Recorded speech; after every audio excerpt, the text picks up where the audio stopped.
My name is Joy Harjo. I'm a poet, a musician, a writer, a screenwriter, a playwright, I just finished, I did a memoir, released a memoir, and what else do I do? Yeah. I went to public schools in Tulsa, Oklahoma until high school, and then I went to the Institute of American Indian Arts, which is an Indian boarding school. It used to be a Bureau of Indian Affairs boarding school, arts school in New Mexico, in Santa Fe, and lived out there, got my high school diploma there, and then I went to University of New Mexico for my undergraduate degree, Iowa Writers Workshop for graduate, but I'm always studying. Always studying saxophone, writing, whatever. We're in a school. I feel like we're in the Earth School. All of us are. We're all constantly learning. I've taught also. I didn't add that to my list of what I do.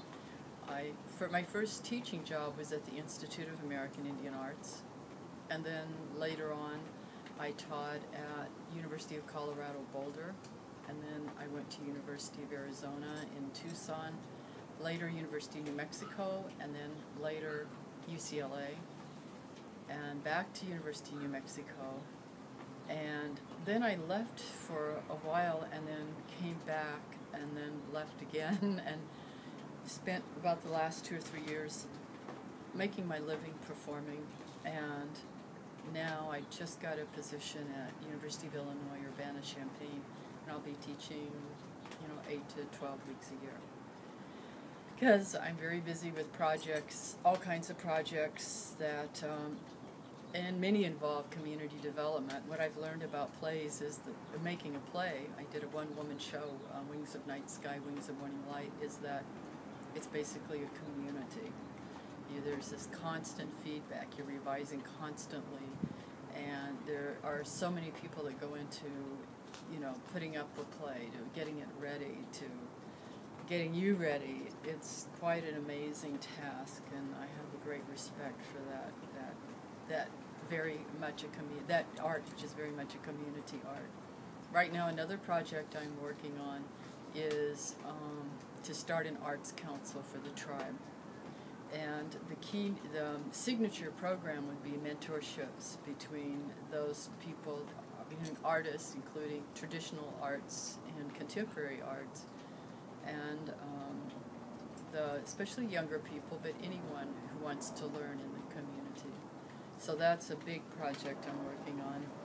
And I feel that everything I do is community-oriented in some way. Even writing a poem or writing, which is a very singular and solitary act, involves a community. There's a community of spiritual help.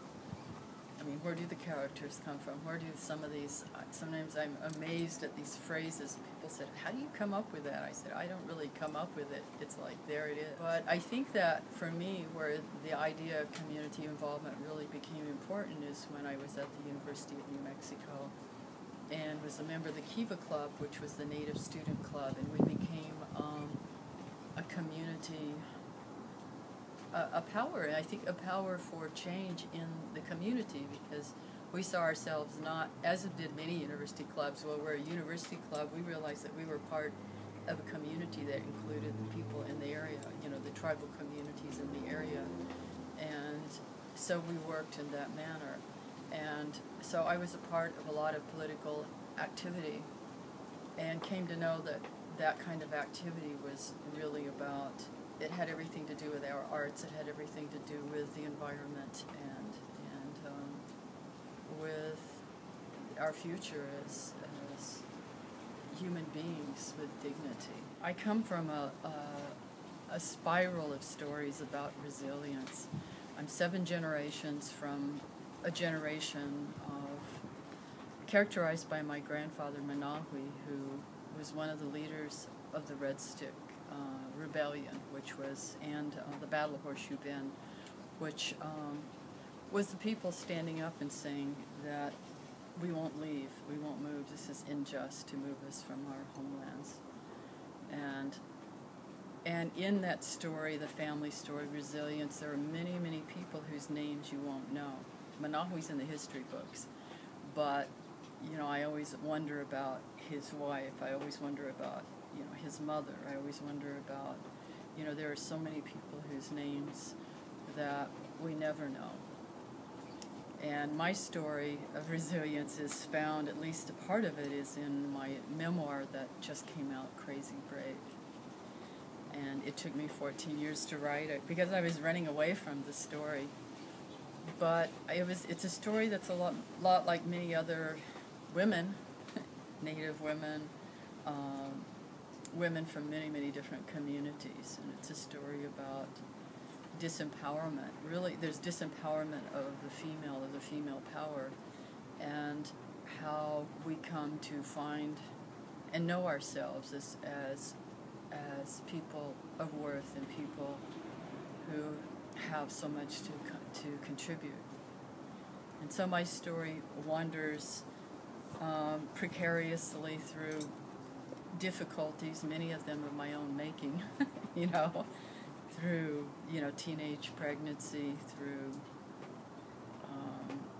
picking out wrong partners, to finding my way as a poet and a musician, and helping others. I mean, because it's important for us to give back, and that's an important part of the story, is to take care of the gifts that we're given and to also share them and to give something back to the community.